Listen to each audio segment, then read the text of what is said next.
네, 오늘은 요한복음 11장 17절에서 26절 말씀으로 부활의 능력으로 오늘을 살다라는 제목으로 함께 하나님 말씀 나눠보도록 하겠습니다. 먼저 저희가 하나의 가정으로 좀 이야기를 시작해 보려고 합니다. 저와 여러분이 한 가게의 사장 또는 직원이라는 좀 가정으로 이야기를 시작하겠습니다. 우리가 열심히 어느 날과 다름없이 열심히 일을 하고 있는데 딸랑 하면서 누군가 우리의 가게로 들어옵니다. 보니까 본인이 이단임을 당당히 드러내면서 저희의 가게에 찾아온 설정입니다. 저희는 이 상황이 매우 당황스럽지만 애써 이 당황스러운 티를 감추면서 그들을 아마 밝게 맞이하겠죠. 그러면서 처음에는 간단한 인사를 하면서 점점 대화가 이어지면서 본격적으로 이 성경에 대한 토론으로 이야기가 펼쳐졌다고 생각해 봅시다.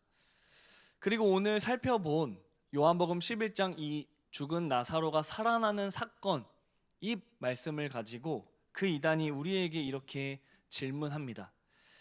나사로는 예수님의 친구였고 죽어서 천국에 갔을 텐데 왜 다시 예수님께서는 나사로를 살리셨을까요?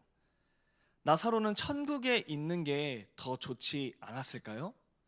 라고 이렇게 우리에게 질문을 한다면 우리는 뭐라 답할 수 있을까요? 이 질문을 듣고 어떤 답을 해야 할지 또 바로 떠오르는 성도님들도 계실 테고, 어쩌면 이 질문에 뭐라 대답을 해야 할지 선뜻 대답이 나오지 않는 분들도 더러 계실 수 있을 겁니다. 그런데 이 이야기는 제 지인 중에 한 분이 겪었던 실제 이야기입니다. 이단들은 이 개신교의 기존 교회에서는 가르쳐주지 않는 이 특별한 성경의 비밀을 본인들이 가지고 있고 알고 있는 것처럼 말하죠. 그렇다면 우리는 우리 스스로에게 질문을 하게 됩니다. 정말 교회에서 이 죽은 나사로가 다시 살아난 사건, 이 부활에 대해서 아무것도 배우지 않은 것일까? 아니요, 절대 그렇지 않습니다.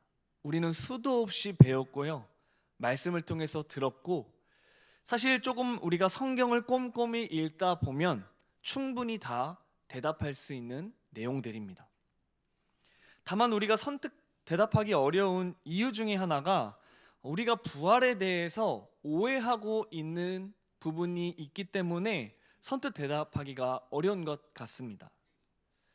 많은 그리스도인들이 부활은 이 땅은 여전히 고통스럽고 천국은 죽어서 가는 행복한 곳이라는 생각을 가지고 있습니다.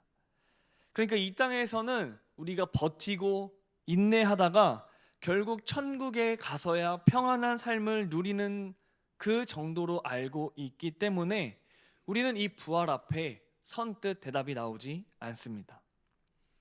그래서 오늘 이 시간 우리가 부활의 참 의미에 대해서 조금 바로 짚고 넘어가는 시간이 되기를 원합니다. 부활은 단순히 죽음 이후의 소망이 아닙니다. 미래의 소망이 아닙니다.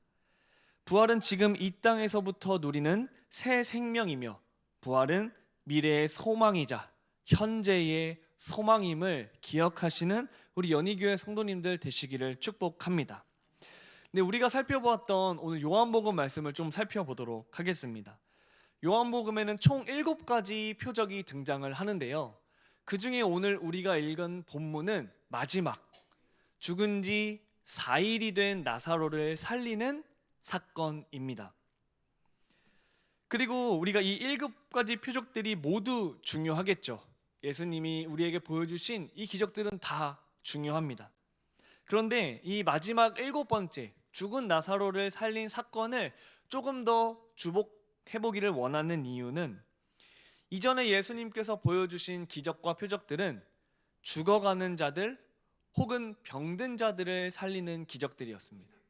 그런데 마지막 이 7번째만 완전히 죽어서 부패한 시체를 다시 살리시는 기적을 우리에게 보여주고 계십니다. 죽은 자를 살리는 기적, 이것은 엄청나게 큰 일이죠. 복음서에 병든 자, 죽어가는 자들을 고치는 경우는 많지만 이렇게 죽은 자를 살리는 경우는 이 요한복음의 나사로 사건만 유일하게 기록되어 있습니다. 오늘 본문 17절과 19절을 우리가 함께 읽어보도록 하겠습니다. 예수께서 와서 보시니 나사로가 무덤에 있은지 이미 나으리라. 많은 유대인이 마르다와 마리아에게 그 오라비의 일로 위문하러 왔더니. 아멘. 오늘 본문에서 나사로가 우리에게 죽었다는 사실을 분명하게 전해주고 있습니다. 무덤에 있은 지 이미 4일이 되었습니다. 일주일이 7일인데 4일이면 벌써 일주일 반을 넘는 시간이죠. 그렇게 나사로는 죽어 있는 상태였습니다. 그리고 많은 유대인들이 죽은 나사로의 일로 위문을 하러 왔다라고 말합니다. 그리고 우리가 읽지는 않겠지만 오늘 이 요한복음 11장 39절에도 이 정보가 기록되어 있는데 죽은 지가 나흘이 되었음에 벌써 냄새가 난다라고 말하고 있습니다. 그러니까 성경은 나사로가 죽었다고 오해를 하지 않도록 죽어가는 사람이 아니라 죽은 상태를 너무나 명확하게 말을 해주고 있습니다. 나사로를 살릴 수 있는 골든타임은 다 지나갔습니다. 모든 것이 끝이 나버렸습니다. 조금이라도 숨이 붙어 있다면 살릴 수 있었을 텐데 이미 나사로는 숨이 멎은 상태이고 이미 시체가 썩고 있는 상태였습니다. 희망이 보이지 않죠. 이 마르다와 마리아는 예수님께 나사로가 죽기 직전에 살려달라고 요청을 하면서 와주실 것을 부탁했습니다. 그런데 예수님께서는 이 마르다와 마리아의 요청을 들어주지 않으셨어요. 그래서 이미 죽어있는 나사로를 찾아갔을 때 마르다와 마리아의 반응도 우리가 좀 살펴볼 수 있는데요. 오늘 본문 21절과 21절을 제가 읽어드리면 마르다가 예수께 여짜오되 주께서 여기 계셨더라면 내 오라버니가 죽지 아니하였겠나이다 라고 하면서 예수님을 향한 이 불만과 원망을 드러냅니다. 그리고 마리아, 예수님의 발치 아래 앉아서 예수님의 말씀을 듣기를 그렇게 기뻐했던 마리아는 예수님 앞에 나오지도 않습니다. 슬픔에 잠겨 있죠. 이처럼 우리도 비슷한 경험을 합니다. 기도했는데 하나님은 왜 나의 기도를 들어주시지 않는가? 하나님은 왜 늦게 도착하셨는가? 왜 나를 도와주시지 않는가? 우리도 이처럼 하나님을 원망할 때가 있죠. 그러나 마르다는 22절에 성숙하게 주께서 무엇이든지 하나님께 구하시는 것을 하나님께 주실 것을 믿는다라고 하면서 끝까지 예수님을 향한 믿음을 저버리지 않습니다. 그럴 때 예수님의 대답은 오늘 본문 23절과 24절에 기록되어 있는데요. 우리 함께 읽어보도록 하겠습니다. 예수께서 이르시되 내 오라비가 다시 살아나리라. 마르다가 이르되 마지막 날 부활 때에는 다시 살아날 줄을 내가 아나이다. 아멘. 아멘. 네, 오늘 23절 본문에 보면 내 오라비가 다시 살아날 것이다라고 예수님께서는 마르다에게 말씀해주고 계십니다. 우리 좀 다시 살아나다라는 단어에 조금 집중을 해보기를 원하는데요. 이 헬라어 아니스템이라는 이 다시 살아나다, 다시 일어나다 라는 이 단어는 요한복음에 총 8번이 사용되었습니다. 그런데 딱 한 번만을 제외하고 다 죽은 자가 부활하는 일과 관련돼서 사용되었다라는 것을 우리가 조금 알 필요가 있습니다. 그리고 마르다는 이 예수님께서 오라비가 다시 살아날 것이다라는 말씀을 듣고 마지막 날 부활 때에는 다시 살아날 것을 내가 안다라고 말합니다. 어쩌면 우리가 부활을 생각할 때에 이렇게 마르다의 수준까지 우리도 충분히 이해를 하고 있습니다. 부활은 우리가 죽어서만 겪는 것, 그 마지막 때에서만 우리가 겪는 일이라고 말입니다. 그렇게 예수님께서는 이 다시 살아나다라는 단어를 통해서요, 나사로를 살리는 사건과 그리고 예수님께서 다시 살아날 것을 연결지어 우리에게 예고를 하시는 장면을 볼 수 있습니다. 그리고 예수님은 그때나 지금이나 현대를 살아가는 우리에게도 동일하게 소망과 믿음의 도전을 우리에게 주십니다. 오늘 본문 25절과 26절의 말씀 함께 읽도록 하겠습니다. 예수께서 이르시되 나는 부활이요 생명이니 나를 믿는 자는 죽어도 살겠고 무릇 살아서 나를 믿는 자는 영원히 죽지 아니하리니 이것을 내가 믿느냐. 아멘. 내가 부활을 믿느냐. 이 도전 앞에 우리가 믿음으로 반응하며 또한 믿음으로 살아가기를 소망합니다. 마르다는 그 부활을 믿었습니다. 다만 마지막 때에 일어날 것을 믿었죠. 이 마르다의 믿음도 참 귀한데 예수님께서는 이 조금은 부족한 마르다의 믿음을, 이 부활에 대한 믿음을 다시 한번 완전한 믿음으로 바뀌어주시는 것이 바로 오늘의 말씀입니다. 나는 부활이요 생명이니. 여기서 자신을 가리켜 말씀하신 부활과 생명, 이것은 믿는 자에게 주어지는 미래에 대한 생명만 의미하는 것이 아니라 바로 현재적 생명 또한 의미하는 것입니다. 단순히 죽음 후에 천국을 가는 소망을 넘어서서 지금 이 순간에도 우리는 부활의 능력으로 살아가는 삶을 능히 살아갈 수 있습니다.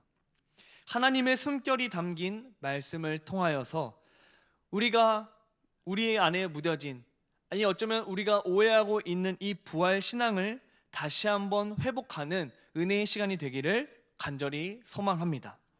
그렇다면 부활의 능력으로 오늘을 살아가기 위해 우리에게 무엇이 필요할까요? 첫 번째, 우리는 부활을 실제로 믿어야 합니다. 우리는 부활을 실제로 믿어야 합니다. 오늘 본문 43절과 44절을 우리가 한번 좀 함께 읽어보도록 하겠습니다. 오늘 본문 요한복음 11장 43절과 44절의 말씀입니다. 제가 읽겠습니다. 이 말씀을 하시고 큰 소리로 나사로야 나오라 부르시니 죽은 자가 수족을 배로 동인 채로 나오는데 그 얼굴은 수건에 쌓였더라. 예수께서 이르시되 풀어놓아 다니게 하라 하시니라. 아멘. 아멘. 마르다는 마지막 때에 부활할 것을 믿었는데 오늘 같은 장 안에서 나사로가 다시 살아납니다. 예수님의 말씀대로 다시 살아납니다. 그분은 실로 부활이요 생명이셨습니다. 마르다와 마리아 그리고 그곳에 위문하러 온 수많은 유대인들 앞에서 나사로는 걸어 나옵니다. 놀라운 광경이죠. 현대 의학이 오늘날 많이 발전했습니다. 그러나 아무리 오늘날 의학이 발전해도 치료를 통해 생명을 조금 연장할 수 있지만 죽은 자를 살리는 경우는 없습니다. 예수님의 당시 살아갔던 사람들도 오늘날 우리만큼이나 부활을 믿기가 어려웠습니다. 그러나 놀라운 것은 오늘 나사로가 살아났는 사실입니다. 그렇다면 오늘을 살아가는 우리는 이 부활을 직접 목격할 수 없고 보지 못합니다. 그렇다면 이 예수님의 부활을 보지 못하는 우리는 어떻게 예수님을 믿을 수 있을까? 나사로가 살아났지만 그래도 이 부활에 대해 여전히 의심과 불신이 든다면 우리는 성경을 통해서 예수님을 보지 않고도, 부활하신 예수님을 보지 않고도 예수님을 향한 이 부활을 믿은 제자의 모습을 우리가 살펴볼 수 있습니다. 요한복음 20장 3절에서 8절의 말씀을 보면 우리가 예수님을 직접 보지 않고도, 부활하신 주님을 직접 보지 않고도 믿을 수 있다라는 것을 볼 수 있는데요. 함께 요한복음 20장 3절에서 8절 말씀을 읽도록 하겠습니다. 베드로와 그 다른 제자가 나가서 무덤으로 갈새 둘이 같이 다름질하더니 그 다른 제자가 베드로보다 더 빨리 달려가서 먼저 무덤에 이르러 구부려 세마포 놓인 것을 보았으나 들어가지는 아니하였더니 시몬 베드로는 따라와서 무덤에 들어가 보니 세마포가 놓였고 또 머리를 쌌던 수건은 세마포와 함께 놓이지 않고 딴 곳에 쌌던 대로 놓여 있더라. 그때야 무덤에 먼저 갔던 그 다른 제자도 들어가 보고 믿더라. 아멘. 오늘 요한복음 20장의 다른 제자, 베드로가 아닌 다른 제자는 오늘 이 요한복음의 저자 요한으로 보는 경우가 맞다고 합니다. 그렇다면 요한은 무덤에 들어가지는 않았지만 그 무덤 안에 놓여진 것들을 보았습니다. 예수님을 장사하고 장례를 지내고 시체를 넣어놨던 그 무덤에 갔는데 그 비어있는 무덤 속에서 예수님을 감싸 놓았던 그 세마포, 머리를 감쌌던 수건, 그것을 보았습니다. 요한은 예수님을 감쌌던 그 수의를 보았는데 오늘 이 보다라는 단어는 그냥 대충 보거나 단순히 흘끗 본 것이 아니라 자세하고 진지하게 관찰하며 보았다라는 것을 보여줍니다. 만약 누군가가 예수님의 시체를 훔쳐갔다면 굳이 그 예수님을 싸놨던 세마포를 벗기지 않고 그대로 들고 갔겠죠. 그리고 만약 예수님께서 죽은 것이 아니라 기절했다가 깨어난 것이라면 스스로 자기를 감싸고 있던 수의를 찢고 나오셨겠죠. 그런데 오늘 요한이 본 예수님을 장사 지냈던 이 빈무덤에서 오히려 정돈되어 있는 수건과 이 수의를 보았다라고 말합니다. 그리고 오늘 방금 읽었던 20장 8절에서는 그 다른 제자들도 들어가 보고 믿었다라고 우리에게 말해줍니다. 보고 믿었다. 부활하신 예수님을 보고 믿은 것이 아니라 예수님을 싸놨던 그 수의가 곱게 정돈되어 있는 것을 보고 예수님의 부활을 믿었습니다. 또 요한뿐만 아니라 요한복음에는 우리가 잘 알고 있는 도마의 내용도 나오죠. 예수님께서는 도마에게 말씀하십니다. 너는 나를 본고로 믿느냐? 보지 못하고 믿는 자들은 복되도다. 그러나 우리는 오해하지 말아야 합니다. 그렇다, 보지 않고도 우리는 믿어야 한다. 예수님께서는 이러한 맹목적인 믿음을 우리에게 원하시는 것이 아닙니다. 요한의 내용과 이 도마의 내용, 요한복음에서 말해주는 것은 예수님께서 이 부활에 관해 맹목적으로 믿을 것을 우리에게 도전하는 것이 아니라 요한은 보았습니다. 예수님의 시체를 감쌌던 그 수의들, 잘 정돈되어 있는 수의들.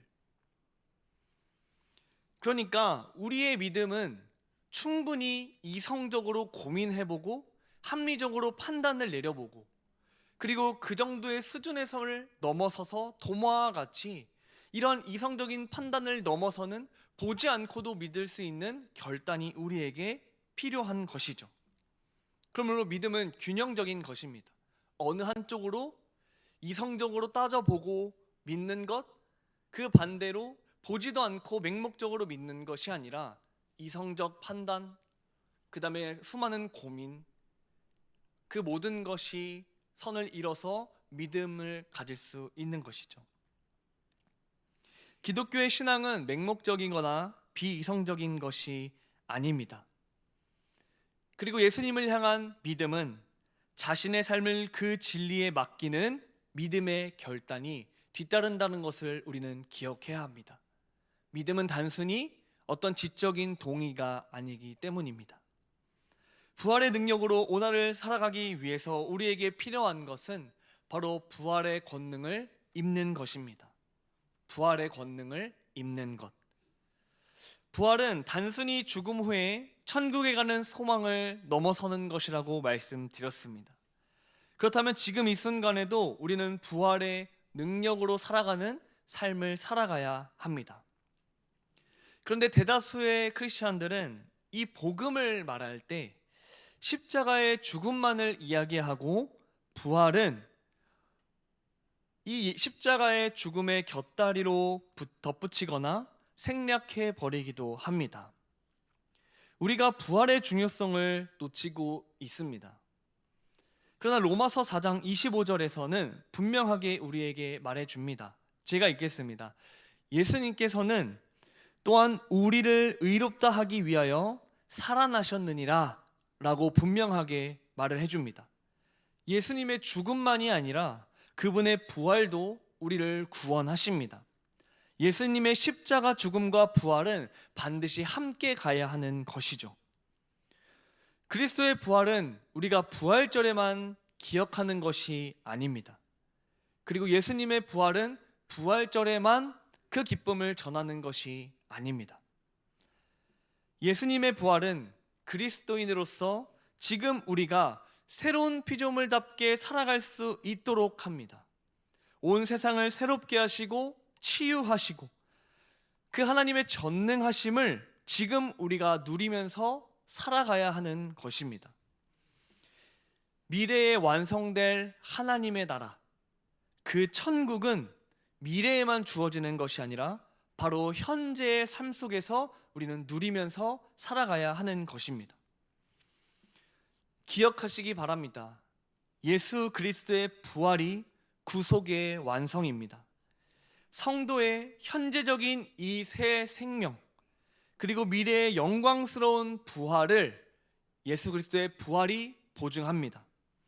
이 부활 신앙이 신자의 삶 전체에 영향을 끼칩니다. 능력과 소망을 우리에게 줍니다.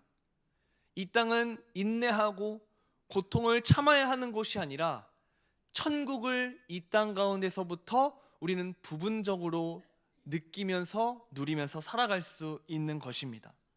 부활은 단순한 교리가 아닙니다. 신자의 존재, 그리고 삶, 그리고 교회 전체를 관통하는 복음의 핵심임을 기억하시기 바랍니다. 그렇다면 부활의 능력을 입는다는 것, 아직은 좀 추상적으로 다가옵니다. 우리가 부활의 능력을 입기 위해서 잊지 말아야 할 것이 있습니다. 그것은 부활이 있기 전 죽음이 있다라는 것입니다. 우리는 죽어야 합니다. 그리고 우리는 예수 그리스도와 이미 죽은 자들입니다. 우리의 옛 사람은 이미 죽은 것입니다. 그리고 새 생명을 입은 우리는 자기 십자가를 지고 따르라고 예수님께서 우리에게 말씀해 주십니다. 예수님께서 어떻게 승리를 이뤄내셨습니까? 그 로마의 권력을 힘으로 이긴 것이 아니라, 더 큰 힘으로 로마의 통치를 이긴 것이 아니라 죽음, 희생, 고난을 통해 우리의 구원을 이루셨습니다. 그러므로 우리도 부활의 권능을 입기 위해서는 절대로 우리의 선행이나 노력을 통해서 얻을 수 있는 것이 아닙니다. 우리의 연약함, 무기력함, 그리고 결핍을 인정해야만 합니다. 져야만 승리하는 그 십자가의 길을 걸어갈 때 우리는 회개함으로 그 십자가의 길을 걸어야 합니다. 그러나 죄 때문에 하나님의 임재가 가장 필요한 죄인임에도 불구하고 우리는 모순적이게도 죄 때문에 하나님의 임재와 영광을 두려워하고 피하기 바쁩니다. 여전히 예수님의 부활이 나의 부활이 되기 어려운 것, 그것은 여전히 우리가 죄인이기에, 여전히 죄로 인하여 이 하나님의 형상이 파괴되었기 때문에 하나님의 임재를 갈망하기보다 나 스스로의 의를 이루는 것, 나의 욕망을 이루는데 급급하기 때문입니다. 구원의 선물이 어떻게 주어졌습니까? 그것은 우리의 죄를 회개하며 우리의 연약함을 인정할 때만 받을 수 있는 것입니다. 팀 켈러 목사님은 이 부활의 능력, 구원의 선물을 우리가 누리지 못하는 이유에 대해서 이러한 예시를 통해서 말씀해 주셨습니다. 이제는 나이가 드셔서 청력이 많이 떨어지신 어르신이 계셨습니다.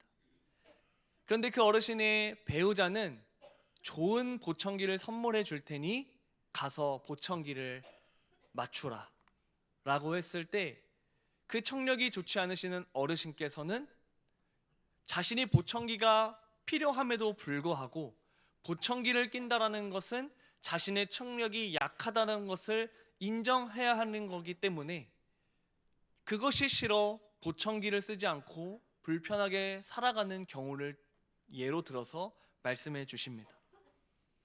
우리는 예수님의 임재, 하나님의 임재와 영광이 필요한 존재임에도 불구하고 우리가 빛 앞으로 나아갈 때 여전히 그 빛이 우리 안에 숨기고 싶은 그 죄악들, 그 추악한 민낯을 낱낱이 드러나기 때문에 우리는 빛 앞으로 나아가는 것을 불편해합니다.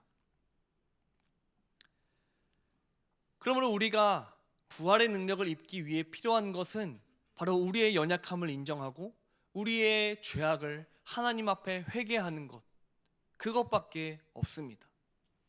그러므로 우리가 잃어버렸던 회개, 날마다 하나님 앞으로 나아가 우리의 죄를 두고 회개하는 것을 게을리하지 않는 저와 여러분들이 되시기를 주님의 이름으로 축복합니다. 마지막으로 부활의 능력으로 오늘을 살아가기 위해 우리에게 필요한 것, 부활을 삶으로 살아내는 것입니다.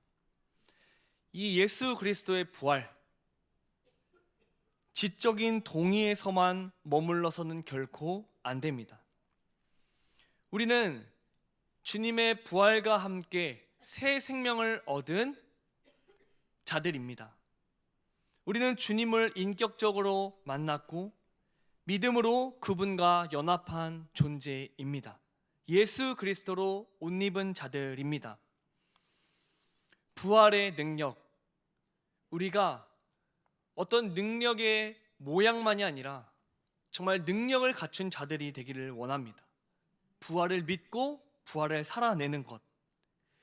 영적인 부활이란 이 땅에 있으면서도 어떤 의미에서는 하늘에서 산다는 뜻입니다.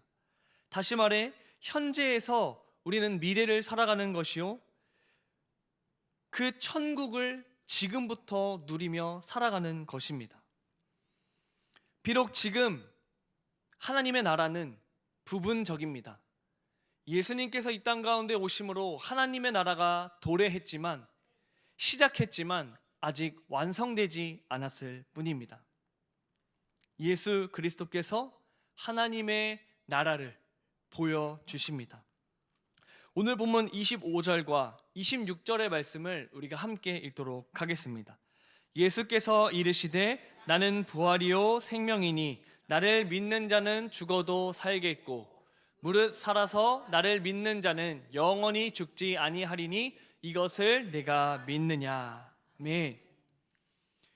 오늘 이 나를 믿느냐라는 하나님 앞에, 예수님의 질문 앞에, 이 도전 앞에 우리도 예 주님, 예 주님, 주는 그리스도시요 세상에 오시는 하나님의 아들이신 줄을 내가 믿나이다 라고 고백했던 마르다의 고백. 마르다는 부활에 대한 믿음은 완전하지 않았습니다. 그러나 예수님께서는 그 믿음을 책망하시는 것이 아니라 그 부족한 믿음 위에 완전히 부활이 무엇인지 완전한 믿음을 마르다에게 갖게 하십니다.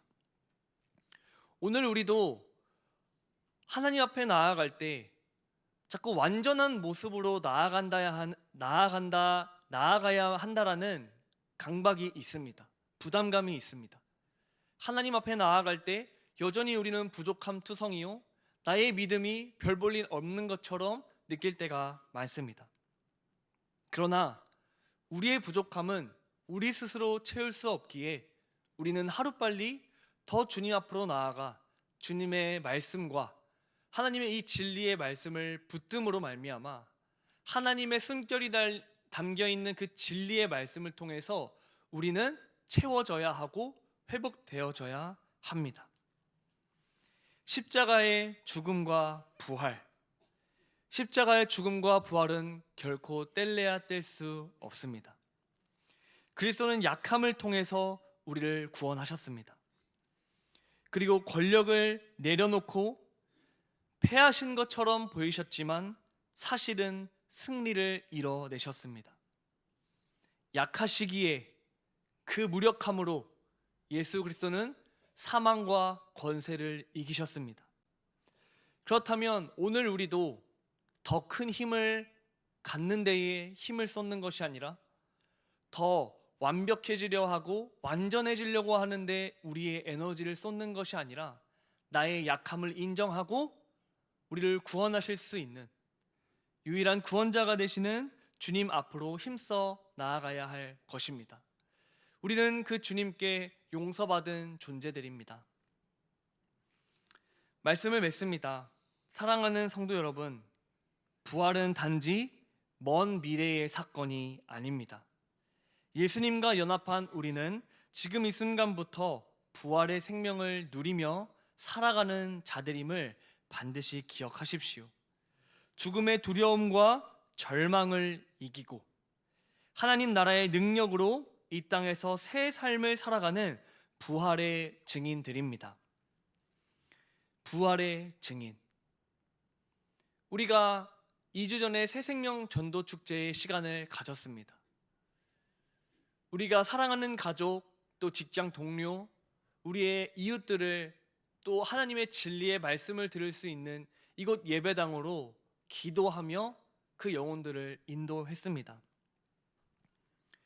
부활절에만 부활의 능력을 기억하는 것이 아닌 것처럼 우리도 부활의 증인들로서 이렇게 전도 축제가 있을 때만이 아니라 언제나 항상 그 잃어버린 영혼을 향한 아버지의 마음을 깨달아 우리도 끊임없이 항상 부활의 증인들로서 그 부활의 기쁨을 전하며 살아가는 저와 여러분들이 되시기를 주님의 이름으로 축복합니다.